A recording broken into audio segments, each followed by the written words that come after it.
যাক, হুশ হয়েছে সার্জিস আলমের, অবশ্যই ধন্যবাদ পাওয়ার যোগ্য।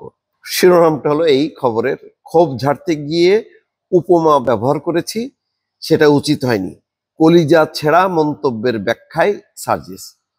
পঞ্চগড়ে শনিবার রাতে পথসভায় বক্তৃতা দেওয়ার সময় বিদ্যুৎ চলে গেছে। এতে ক্ষেপে যে বলছে যে এই রাজনৈতিক দেউলিয়াদের আমরা দেখে নেব, তাদের কলিজা কত বড়, কলিজা ছিঁড়ে রাস্তায় ফেলে রাখবো। তো যাই হোক, এটা তাৎক্ষণিকভাবে একটা প্রতিক্রিয়া সে দিয়ে ফেলছে, বলে ফেলছে। এটা নিয়ে সামাজিক যোগাযোগ মাধ্যমে সারা দিন এটা হয়েছে, গণমাধ্যমে আসছে। তারপরে তিনি মানে দুঃখ প্রকাশ করছে।